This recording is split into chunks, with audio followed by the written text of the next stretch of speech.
No Talking by Andrew Clements. Chapter 6, Teamwork. The boys Dave ate lunch with were his best friends. He looked around at them and grinned after he'd explained the rules. Cool contest, huh? Todd shook his head. I'm not doing this. It's dumb. Who wants to not talk? Besides, it's impossible, like she said. You think girls can stop talking, but boys can't? Dave asked. So you're just giving up without a fight? Is that it? Todd said, Well, no, but it's still a stupid idea.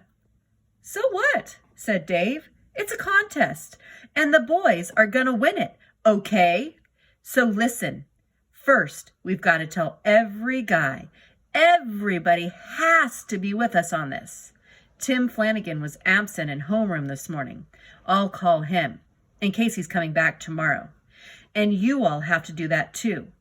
Figure out who else isn't here. And if you don't have a number, call me at home tonight, because my mom has a school directory. And every 5th grade boy who's here at school has to be told. Today. Okay? Jason said, But really? No talking? For 2 days? Like, how? Dave pulled an index card from his pocket. On the back of his India report, he wrote the word easy. He held it up, showing it to all the boys. Then he said, Did I just talk? No, said Jason. Dave said, Keep watching.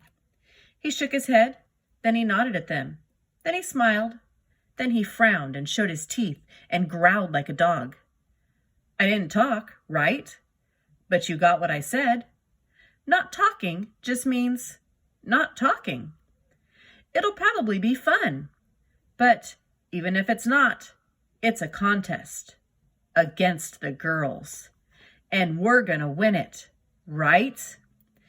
And tell all the guys to practice short answers, 3 words or less. Jim said, You bug me. Jason said, Your breath smells. Richard said, Look, it's Batman. Hey, is Batman 1 word or 2? And the sentences kept coming, each boy trying to be the goofiest. Guys, Dave said, Guys, come on. We've only got 14 minutes before next period. All the 5th grade boys are right here at lunch. It's the perfect chance to tell everyone. And I hate to tell you, but the girls are already ahead of us. The boys hushed and looked around. Lindsay, Anna, Emily, Taryn, all the friends who'd been sitting at the next table were fanning out through the cafeteria, talking to every girl in sight. And Hannah and Karen were heading for the door to the playground. Dave said, Everybody know what you have to say to our team? The boys looked back at him and nodded, each face deadly serious now. All right then, Dave said. Let's do this.